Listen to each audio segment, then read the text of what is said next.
Professor Paul Snowdon in a conversation about personal identity and personal survival. Snowdon is Emeritus Professor of Mind and Logic at University College London. He has written and published extensively about the problem of personal identity, the mind-body problem, and the philosophy of perception. According to Professor Snowdon, causal connectedness across time, and the nature of said causal connections, are essential components of personal survival. The interview is conducted by Dr. Randall Kunar. Yeah, if you don't mind, we can just start diving right in with the first question. Yes. Which is simply, how should we think about the sense of self and about personal identity? So what is it that says that a person exists today and a person existed yesterday and perhaps a person will exist tomorrow? Well, it's difficult to know how much to put in at that point, but I mean the way I think about it is that we start with the first person. Mm-hmm. So we're talking about ourselves, and we think about ourselves as persisting objects which remain in existence over time. And so the question is, what's involved in the persistence of one of us? What's required for us to remain in existence or persist? And the only way to tackle that is to try and gather evidence of what, in a sense, is acceptable as a basis for making such kinds of judgments. So you're guided really by your sense of what's involved in your own existence over time, and looking for kind of cases which will clarify what's involved. Right. I don't know whether that gives you... So it doesn't necessarily have to be linked to the idea of a sense of self in one way, because I would take it that we can remain in existence even if we don't have a sense of self. So, for example, you knock me out, Mm-hmm. and there I am, and at that moment I have no sense of myself, but nonetheless I'm actually there. I remain in existence despite having been knocked out. So it's important not to think, well, the question has to be a first person one to the subject who's there, because these kinds of judgments apply to us even when we are not conscious and in a position to make judgments about ourselves. So if I understand you correctly, are you saying that the first person judgment of yourself and existing and being here, this is a less reliable metric, or? Well, I'm in partly engaging with the term self, which you used, and if I was asked what a self is, I would say it's the kind of thing that I am. I would use the first person to pick out what a self is. So I am a self, you're a self, and when you use the first person, you're talking about whatever it is that the self is that you are, and I'm talking about the self that I am. So that the first person is a guide to what we're talking about, but you needn't necessarily be in a position to make first person judgments for you to be there. The thing you're talking about could still be there, even though you can't use the word I yourself. Right. Okay, so that was why I picked on the word I as a kind of an anchor in the debate. Yeah. It doesn't have to be a sense that you have at the time, because you might not be there. You might not be conscious when you're there. Can I just jump to a very crass example for a moment then? Because there are people in Arizona, for instance, in Scottsdale, who have signed up for an organization called Alcor that will suspend people, or at least their bodies, in a liquid nitrogen sort of permanent stasis. Okay. Yes. And the question then is this person still there and in existence because your first person perception of your sense of self is not necessary? You see, it seems to me that if you're thinking that they've got a kind of a whole body frozen in a test tube, awaiting to be This is well. They hope that this is the case. They do have whole bodies frozen in a Yes. large container, and they Yes. hope that at some point in the future it would be possible to Exactly. reverse the process and wake the person Yes. up. Right. Well, my own reaction to that is that it isn't kind of absurd to think that your friend Fred, who used to be a happy go-along chap, and is now frozen in a tube in Arizona. Yeah. It's not absurd to say he's actually in a frozen state there, and if he could be brought back to life, it would be him that's brought back to life. I mean, what would the reason for being sort of saying that he actually wasn't there in the test tube or the gigantic tube? Now he's not alive. That's true, and there's no mental processes going on in him, no neural processes going on in him. Yeah. But there's no obvious reason, I think, for supposing they have to go on for you to exist. It's rather like the following kind of case. Do you remain in existence when you die? Interesting comparison. Are you the corpse, as we might say, there after death? Mm-hmm. And although there are lots of people who say, well, you can't be there because you're no longer alive, that doesn't quite seem to be how we think of it. So I might say, a friend of mine has just died and I'm going to bury him. And no one would say, how can you bury him? Because he's died and doesn't exist. So we naturally seem to think that the corpse that we have is the person who was there before, but no longer alive. Right. If you go with that, if that strikes you as reasonable. So I'm not entirely sure yet. I want to probe that a little bit more before I accept that as reasonable, because it sounds almost like you're saying that whether a person is there, whether they exist, depends entirely on what people believe. So it depends entirely on, say, if people say, well, I'm going to call this Fred because this is the corpse of Fred, and so to me this is still Fred. And someone else might say, well, I believe that Fred has a soul, and therefore I believe that Fred is still here even after the corpse has rotted away. And I can still talk about Fred being here. Is that what you're saying? Well, the thing is that, no, of course, if you think that there is a soul, then you would treat this case quite differently, because your view is that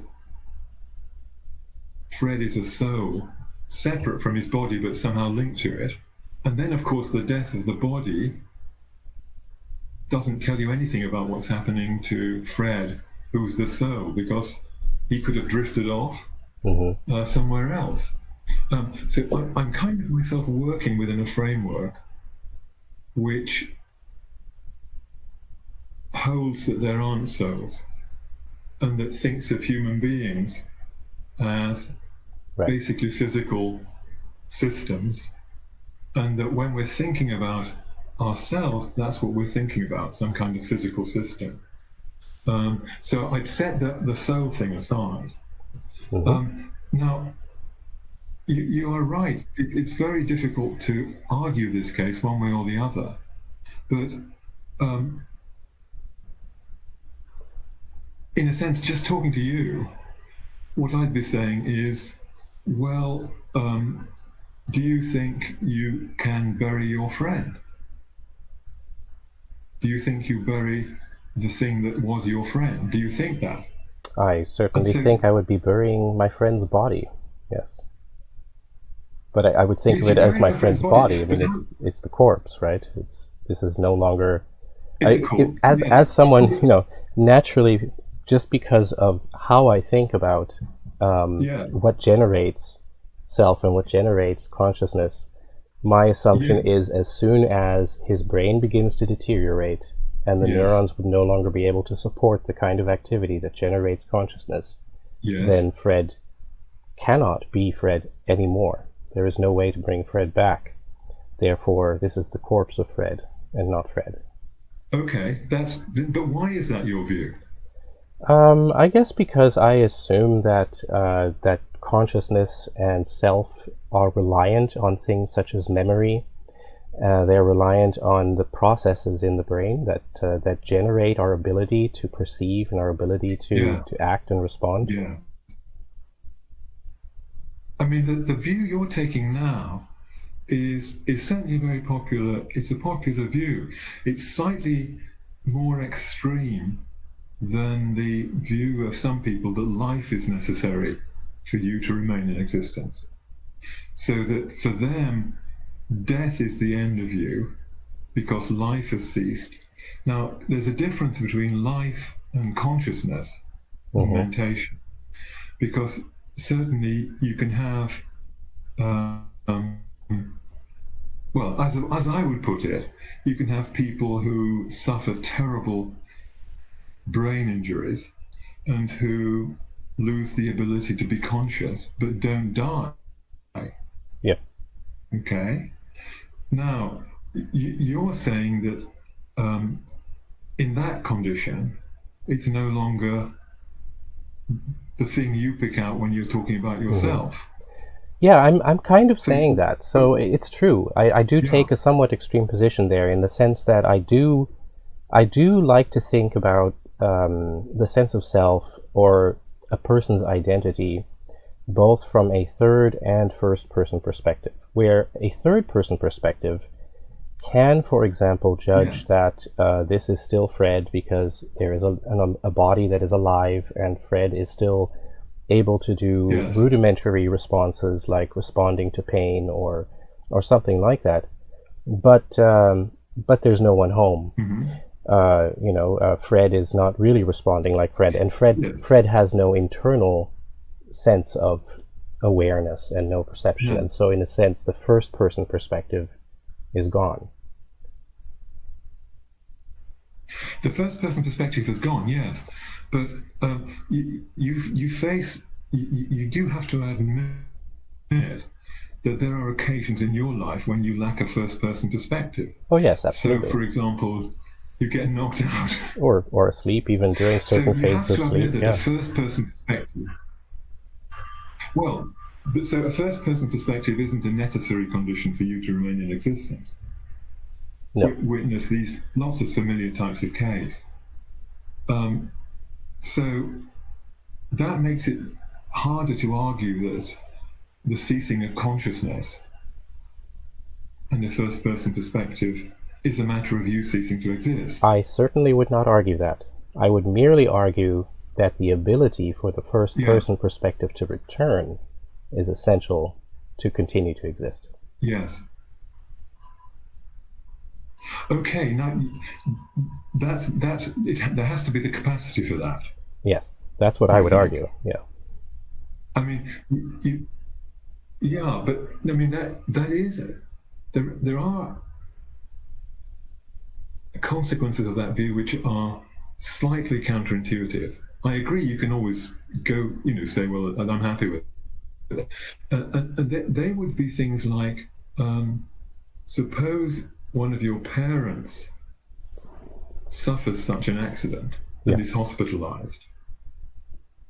Okay. Do you? And someone says, well, where is your father today? You say, sorry, he doesn't exist. I would find that a very difficult situation. Well, he's in hospital in a very bad condition. And I know this is something that in the real world that people indeed struggle with when you have, for instance, a patient who's in a vegetative state and you're not sure if this means you should continue to keep them on a ventilator or not. Is the person still really there? Is there any point in continuing this? And that's exactly the kind of dilemma you would run into in the scenario that you're outlining there. Yeah. Well, see, I would say, I think there are two questions. One would be, is there any point in continuing it? to which the answer might be no. But the description of what you're continuing that looks as if it's what people would say is something like keeping my father alive. Mm-hmm. And to do that, your father has to be there, albeit severely disabled. And now I agree this is just a way of talking, but the question is whether it's a way of putting it that you'd be happy with, in which case you've simply got to go with the implications of your view. I think that is necessary. People should go with the implications of their views, or at least they should be willing to stand by them. Yeah. And otherwise they should change their view, their perspective, if they don't think that it makes sense. It needs to be sensibly connected. Yeah. Okay, so one thing that I'm getting from this conversation is that you have a very strong materialist view of self, in the sense, or identity. It's closely connected to the body. It's closely connected to the brain being there, whether this is in a state of coma or if this is in a normal awake state. That is directly associated with self, right? Well, the framework I tend to work in is a materialist framework, as you're saying. Mm-hmm. And that is I agree that's a commitment, which there are lots and lots of people who wouldn't accept it. But the reason I go with it is that I've never seen any good arguments for postulating anything beyond the body and its components and the processes in it. And so when I'm thinking about my own nature and your nature, I kind of work within that framework. But that's not an alien framework to you. No, not at all. That's in fact the framework that I'm working with as well. No. That's in fact, I was going to take that and say, well, given that that you're coming from a materialist framework, or materialistic framework, I'm not sure which is the better term. And I don't know how much of a reductionist you are about these concepts. I mean, for instance, how far you would consider yourself from, say, Derek Parfit in this matter. But I'm now, of course, wondering if the important thing about self is the body, the material that is producing all of this. If that is the framework within which we need to work, then you can start discussing things such as, well, first of all, of course, there's the question, can other types of implementations support that sort of personal identity, existence, awareness, consciousness? And so we could think about artificial intelligence, for instance. It's a bit of a different topic. But even if we just stick to humans, then we can wonder what happens if you replace pieces of this body or brain that are generating who you are, and eventually that leads us down that whole avenue of the ship of Theseus thought experiment. What happens when you keep on replacing parts, and when are you no longer yourself, or do you continue to be yourself at all times? So what's your point of view on that? Okay, I mean, there are sort of easier things to say than others. So we're completely happy with the idea of transplanting things into ourselves to do the jobs of the organs or parts of us that we've got, which are not working. Okay, so heart transplants. You could transplant an iron rod in place of a bone, and so on. Mm-hmm. So the idea of taking bits out and putting other bits in is something we're completely happy with. There's not a problem with it. And thinking about some of the examples you perhaps have in mind,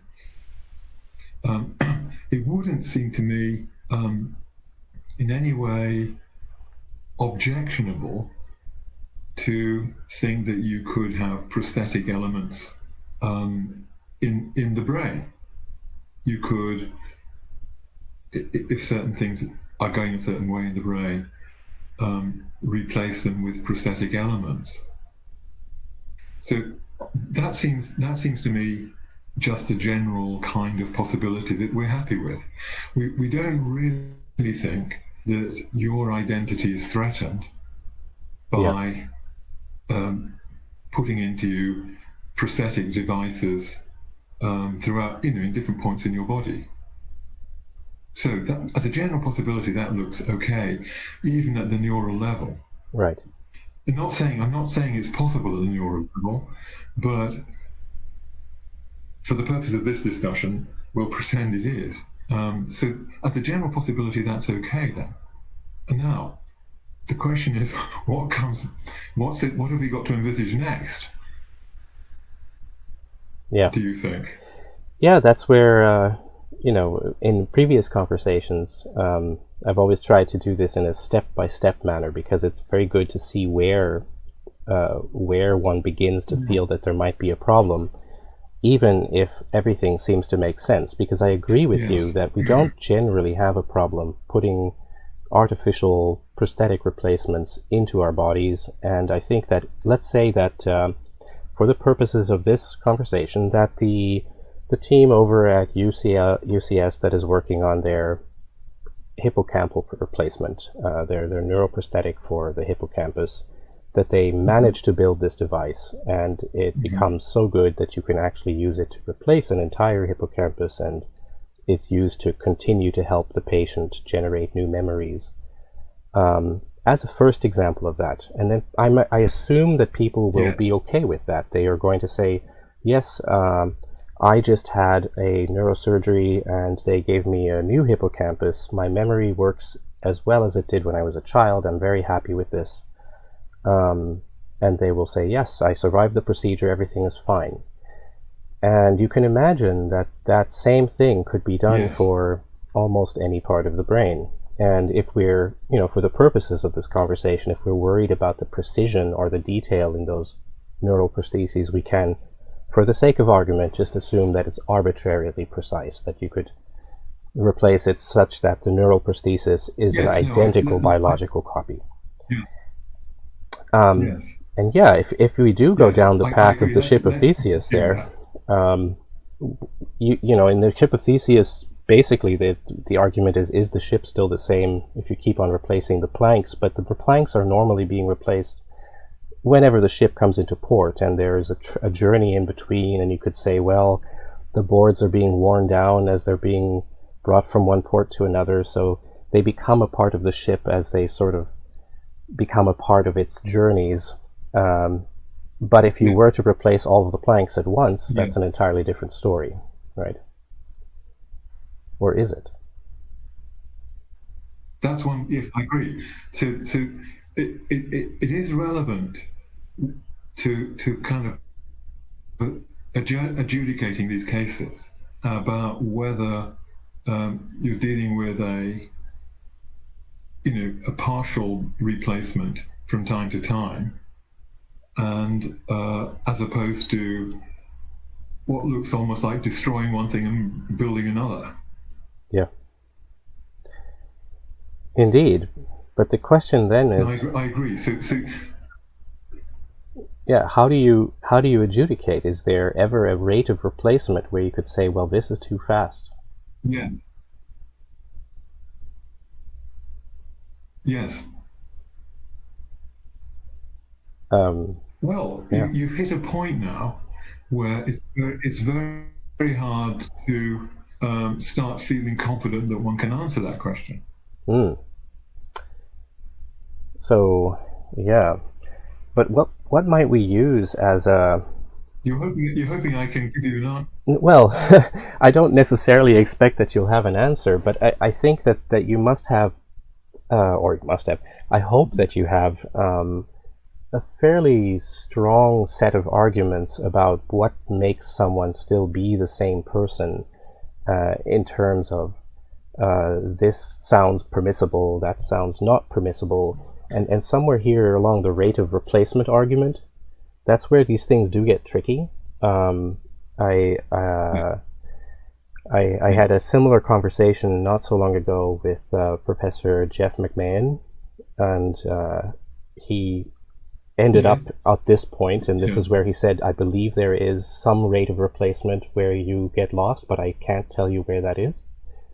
And he linked it to his notion that there had to be a causal connection from one mental state to another, and the causal connection should be natural. So the causal connection should be created in the way that the brain creates one state from the previous state. It can't be because a device has scanned the blueprint of your brain and provided a replacement based on that blueprint. That wouldn't be enough of a causal connection for him. I don't know if that sounds at all like something that you would agree with. That's his view. That's his view, yes, yeah. Well, no, I mean, I'm not wanting myself to subscribe to that. See, a case I want to bring forward is what might be called, and this is of interest to you because I think it's linked to the kind of future developments which you are envisaging, and that would be in which you replace not only my brain with some metallic alternative, which we're assuming sustains consciousness, etc., but you replace all my body in the same sort of way. Okay, so what you've got at the end is what we would naturally call a robot. Mm-hmm. A purely metallic artificial thing. Okay? Yeah. Now, is that like the ship of Theseus? And you can do it very slowly. You can do it slowly if you want. You see, the only thought I've got here is that in the ship of Theseus type case, which is very problematic, one doesn't know what to say about some cases, what's happening is that one sort of part is being replaced by the same sort of thing in the story. So you take a plank out and you replace it with a plank, and so on. And so there's nothing particularly strange about what you've ended up with as compared to a ship made of wood. But if you think about the robot case, there is surely a stronger feeling that you've ended up with something with a quite different nature to the thing you started with, even though it's the result of continuous replacement. And that is relevant to the identity of what you've got. Indeed. It's that is certainly. So I'm trying to argue that that is another concern, certainly, and that is, I would say, the second basket of problems that that one ends up discussing. Mostly, I find I discuss that with neuroscientists or AI researchers and people with that background, because then it's questions like, well, can we even sustain consciousness in an artificial intelligence? Most think yes, I think yes as well, but that's only part of the problem. The other problem is, indeed, is whatever you're creating, is that still going to produce the same type of experience that you're getting out of a biological brain? That's why those discussions about the precision of what we might call emulation are an entirely valid and I think a very large problem to think about anyway.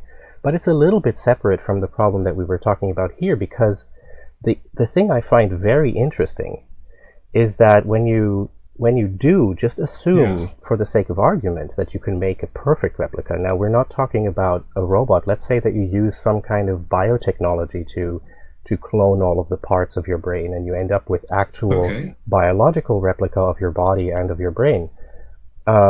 Even then, you'll find that there is a very strong separation between those who feel that if you had a process where you could scan an entire body and you would create a new body in the room next door, versus the ones who feel that you need to do this part-by-part replacement like the ship of Theseus. Some are comfortable with both. Some feel that only in the case of the ship of Theseus replacement approach, that's where you would still exist. But in the other case, well, it's really just two persons, and if the first one is lost in the process, let's say that that procedure doesn't allow for the survival of the original body, that then you are lost. And it's very interesting to see that that it's very hard to exactly pinpoint where that distinction occurs, because when you start to talk about the rapid replacement in a ship of Theseus account, or you start to talk about, this is where I had the other questions I sent you about this teleporter problems and you know, percentages of your atoms being replaced, or using the same atoms versus atoms that you had gotten from a different reservoir. You know, these are, it's interesting to note how hard it is for people to pinpoint exactly where that goes wrong for them.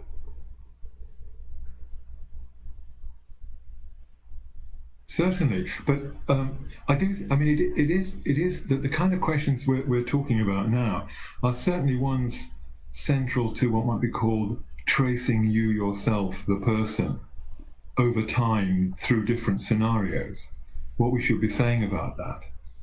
I mean, the reason I was bringing in the robot result from, as it were, gradual prosthetic replacement of every part of you was that there's a dimension to that problem not present in the ship of Theseus.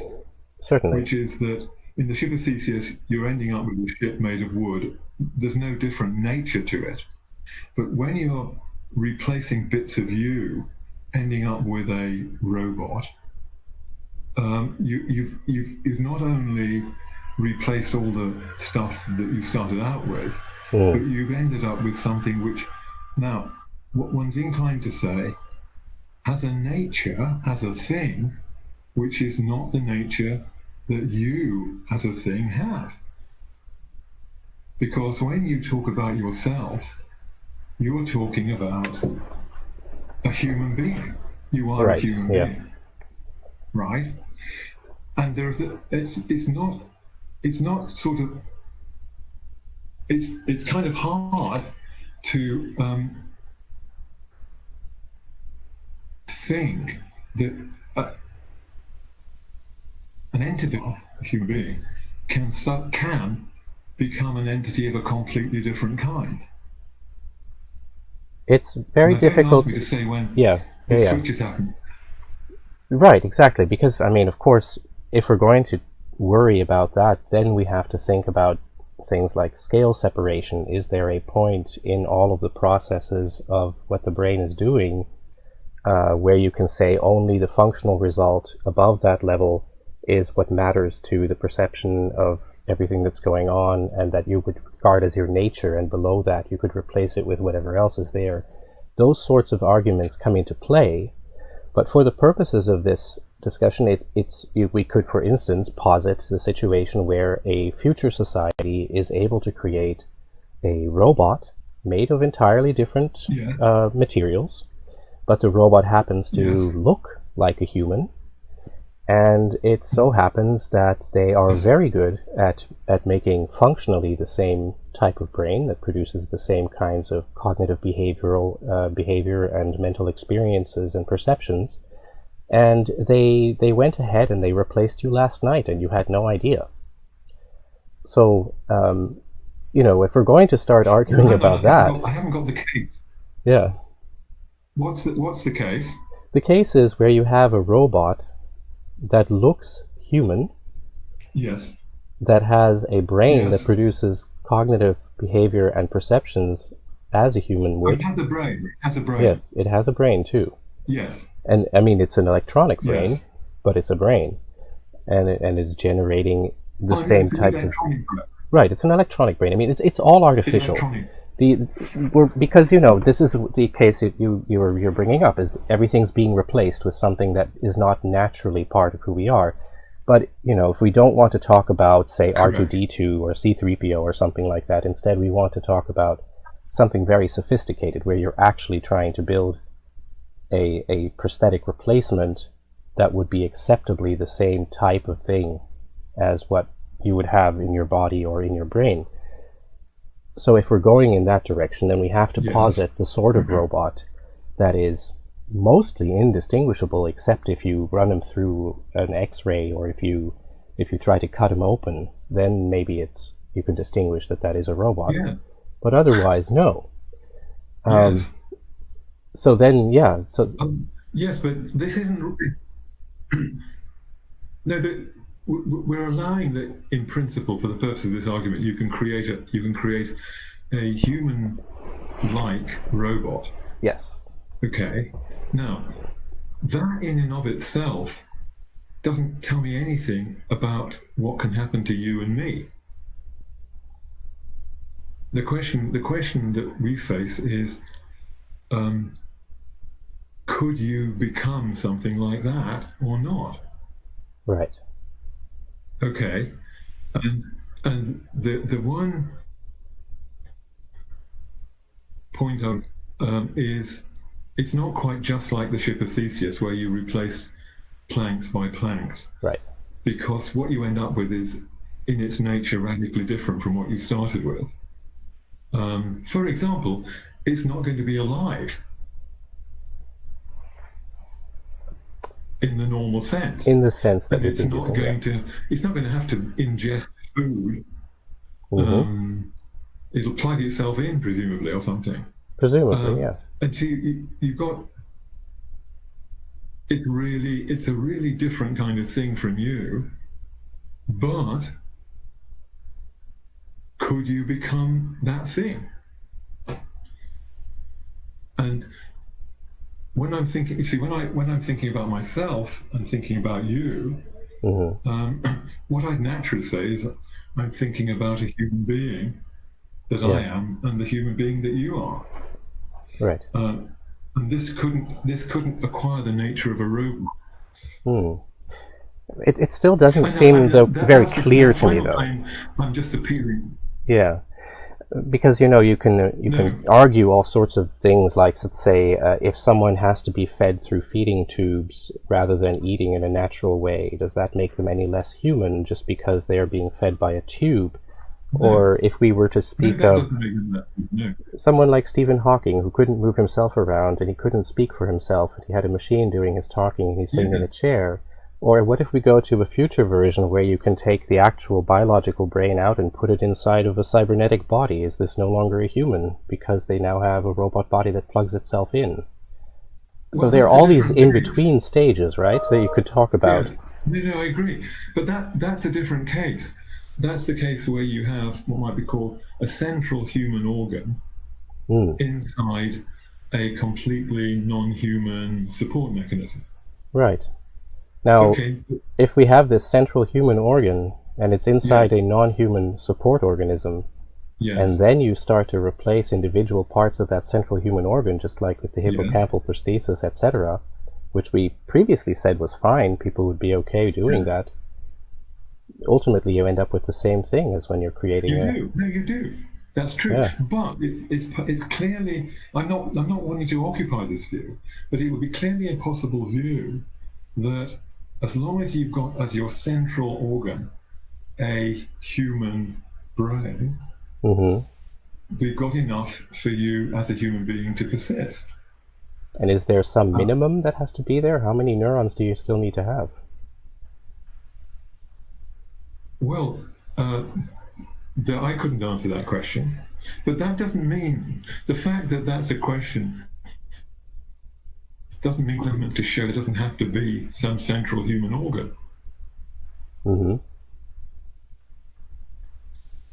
I mean, clearly, in thinking about the world and ourselves, vagueness infects what we're dealing with. We have all sorts of cases we know what to say about. Yeah. And there are some cases in between, where one might just want to say, well, our language is vague and there's nothing we can really do with that. Okay, so it can't really be a legitimate argument to say you haven't given me a precise point where where things change. No, it's not. You can't do it.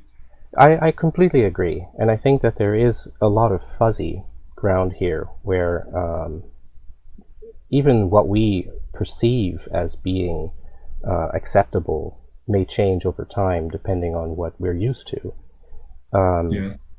But still, there's something slightly different between that and arguing about how many neurons need to be there for something to still be human, or arguing about the rate of replacement in a ship of Theseus, and saying, well, there's this distinction between the replacement approach in Ship of Theseus and the approach where you scan and then make a copy. And that's where some people, at least, will claim that that is simply wrong, that can't possibly be you. And others, like Derek Parfit, might say, no, that's not a problem at all. Even if, yeah, exactly. As long as it has my patterns, as long as it's behaving like me, that's me. Okay, now that's one view.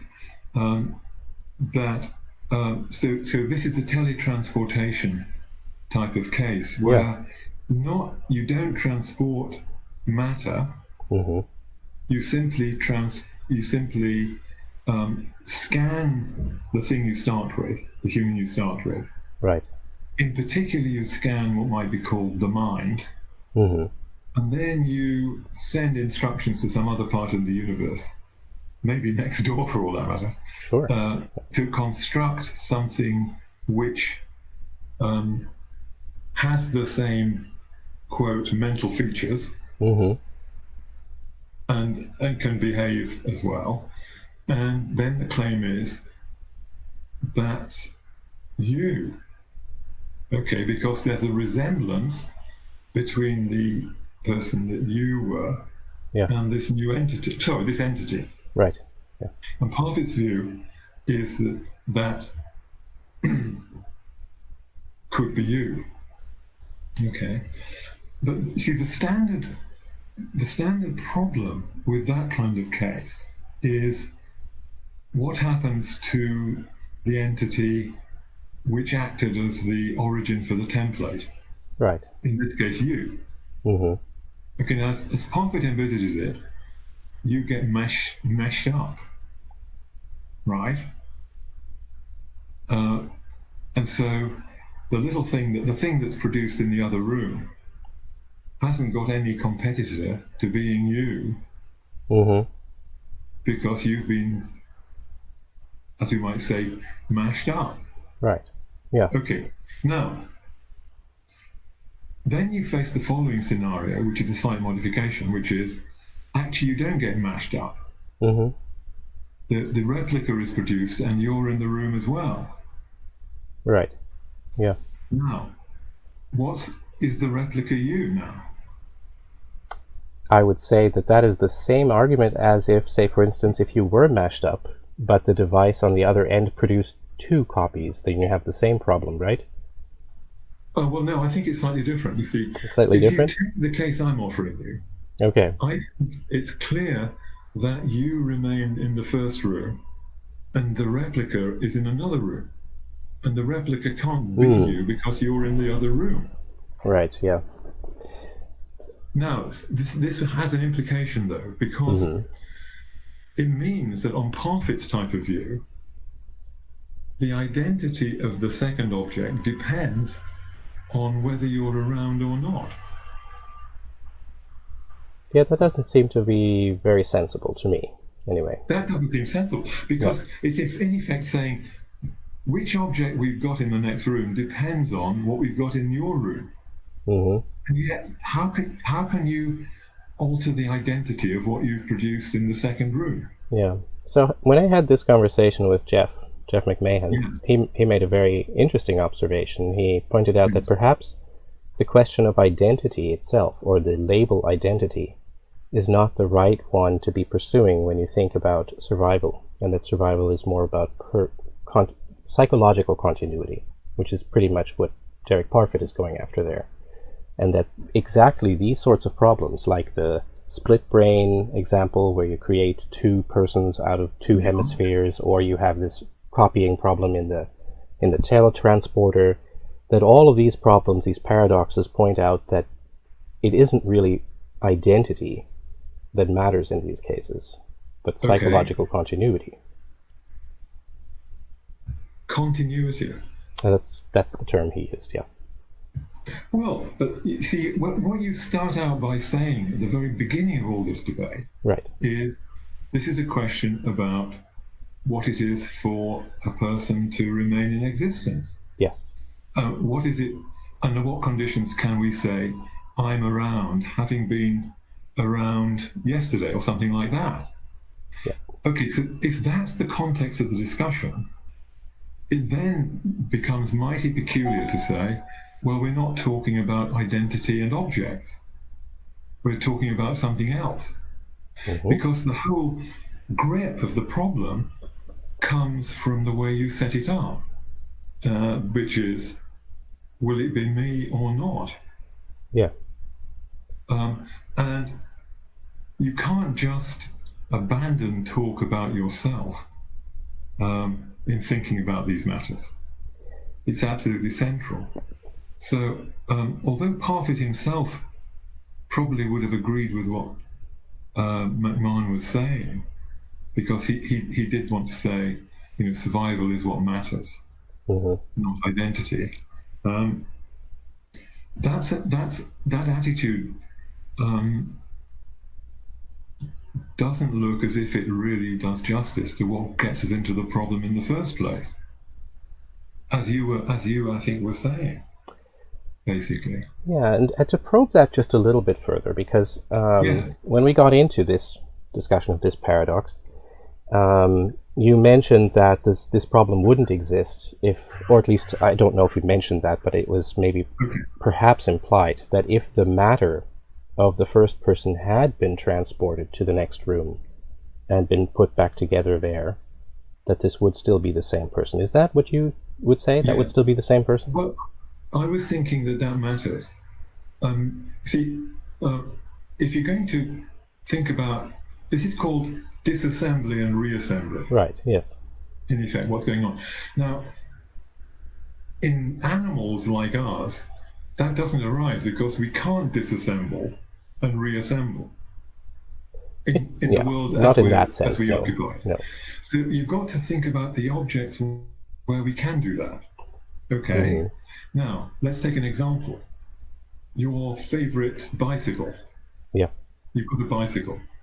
Now, can you take your bicycle apart, put it in a bag, carry it with you, reassemble it, and is it the same bicycle you started out with? Yeah, we would say it is.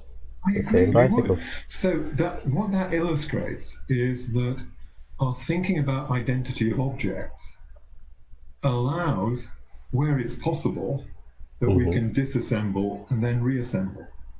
Yes. Yeah. Okay. Now, I mean, that we can't give you such cases based on animals and people, because that can't happen. But if it could happen, our thinking would be the same. So I can disassemble you.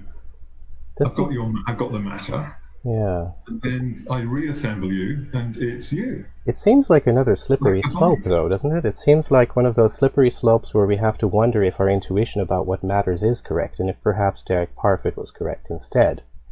Because if I'm reassembling my bicycle, and I put in a different wheel, a new wheel for the bicycle, I can say, this is my bicycle, but I replaced the wheel.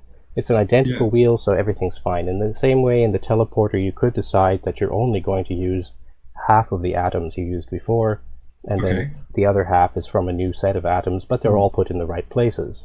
Yes. Is it still you? Well, but this is the type of case you can raise with a bicycle. Yeah.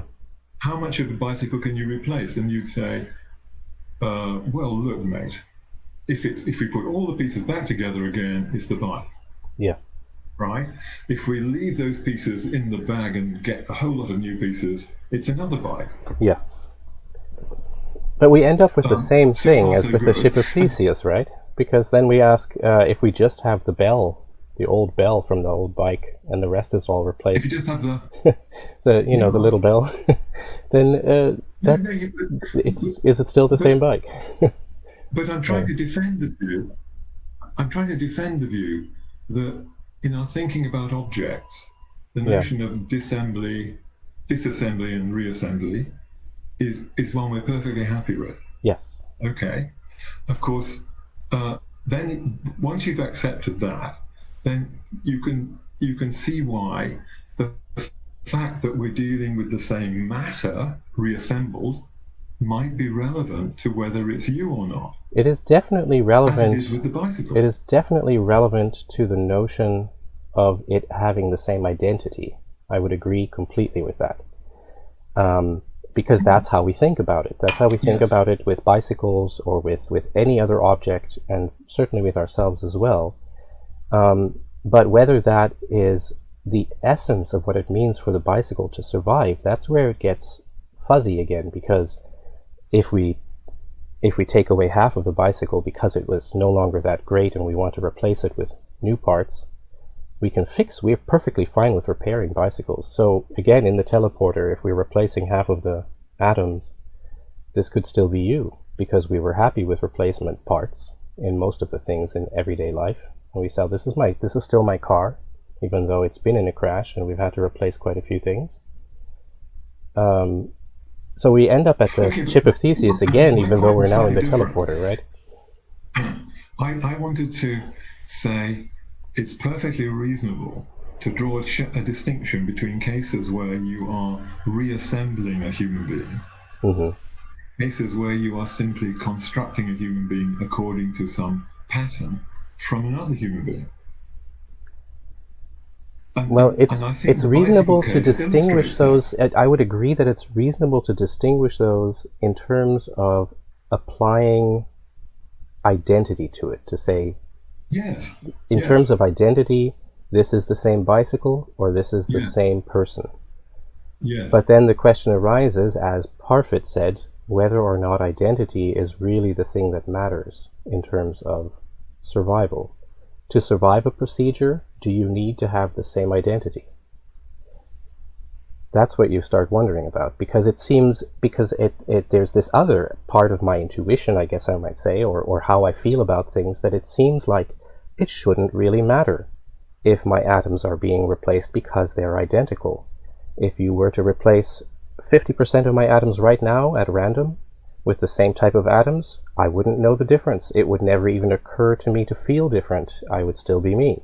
I could probably raise that to 80%, and what if I then raise that to 100%?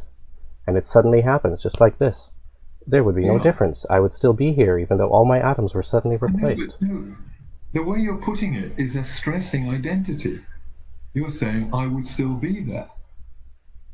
You're not thinking about it in a way which has removed the centrality of identity. You're right, I'm using the wrong word. I should have said, I survived the procedure. Yes. So this is trying to disentangle survival from the term identity. At least what I'm trying to say is that's where I think Derek Parfit was going with it. And I can see the argument, because it seems... I want to go... Yeah. Sorry?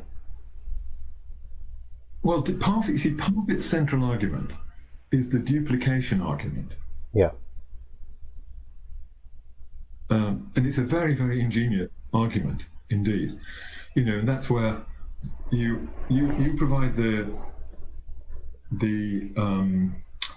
pattern, and the machine produces two of you,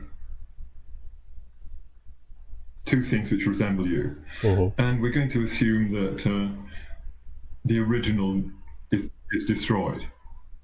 Okay. And then Parfit says, if it had only been one of them, then that would have been you. the other one would have been you if it hadn't been for the first one.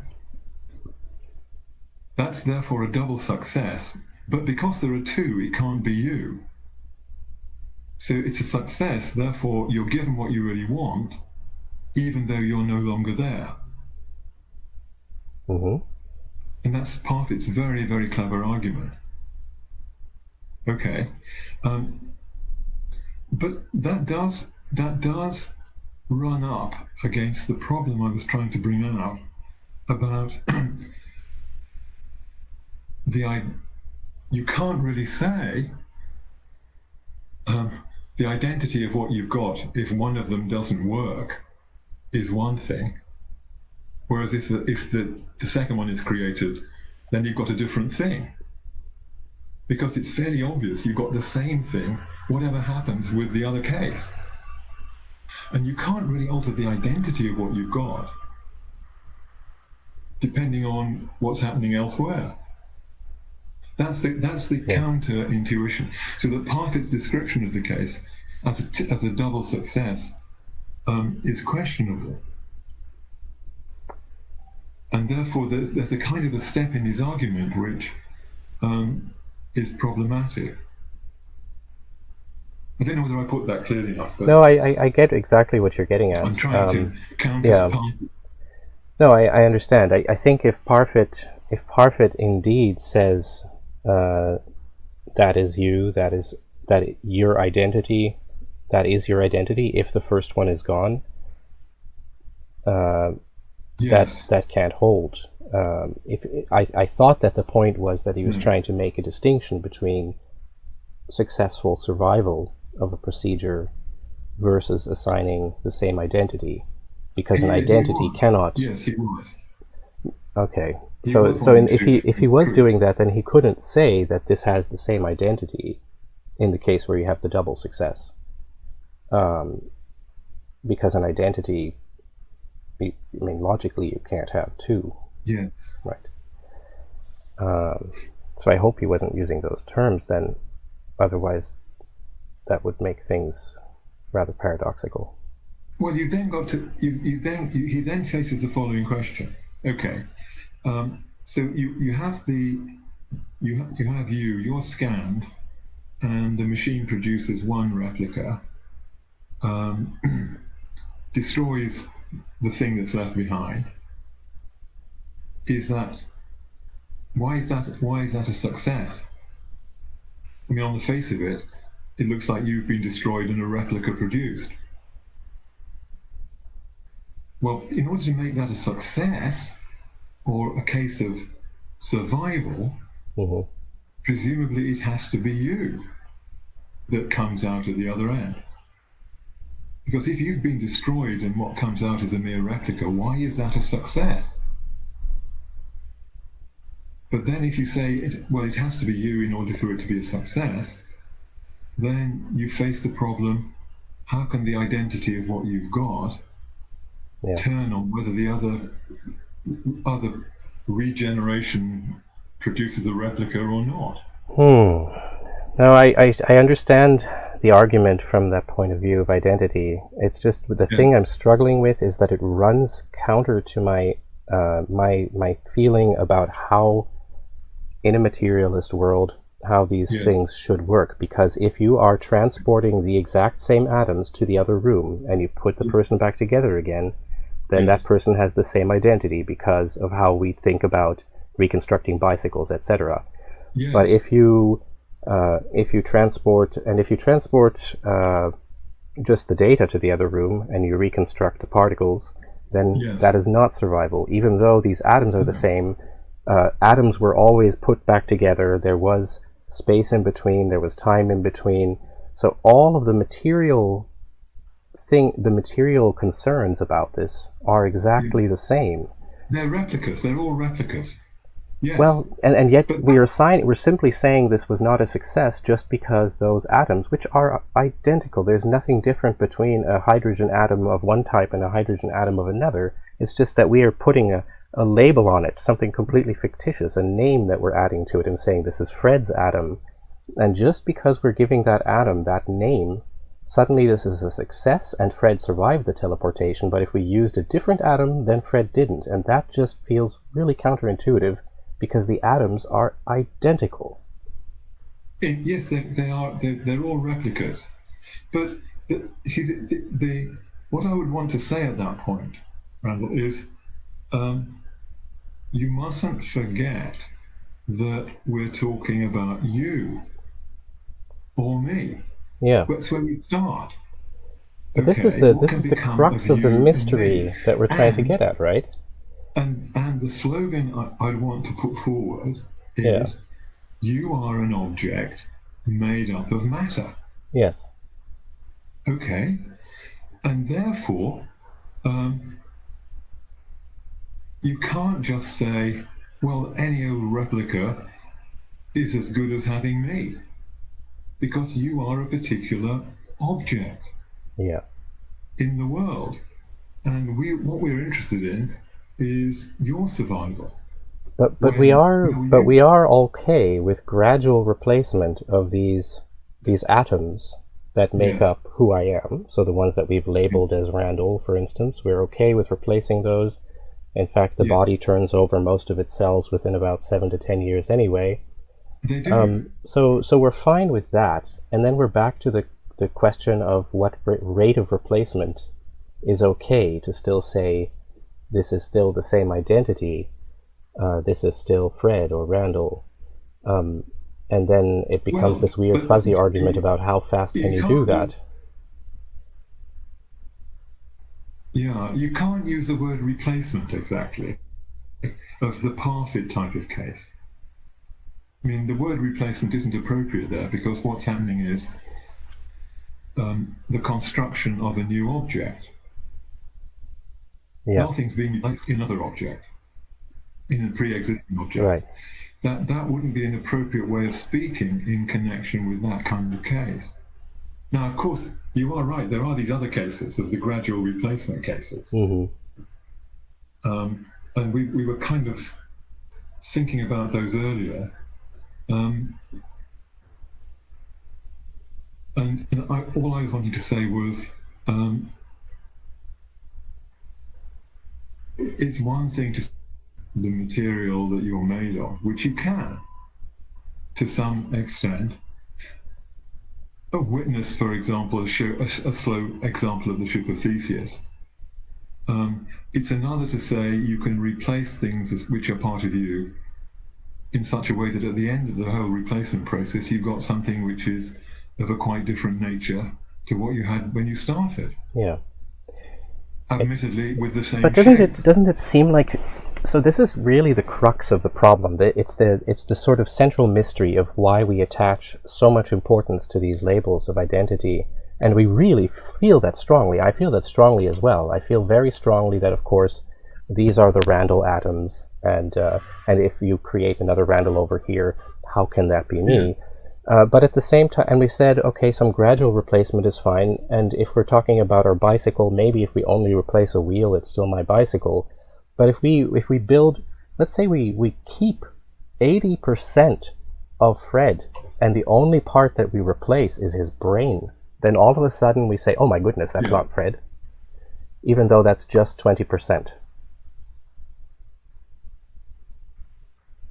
Sorry, because something strange is going on with my computer, I missed your case there. Sorry, the case What's is, the case you wanting us to talk just about? just like the bicycle where we replace only the wheel. If we replace only 20% of the atoms in Fred, but those atoms all happen to be his brain, so it's the entire Fred brain, then all of a sudden we'll say, my goodness, that's not Fred, even though these are mostly Fred's atoms, and we just put in a new brain.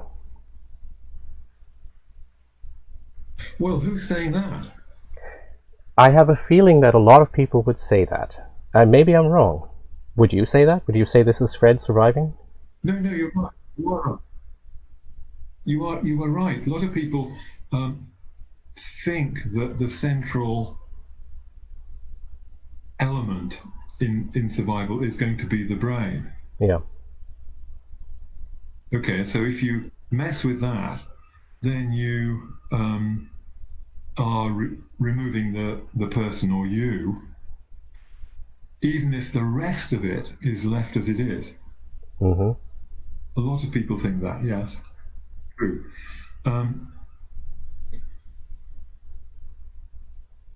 Now, I don't myself see why that has to be so.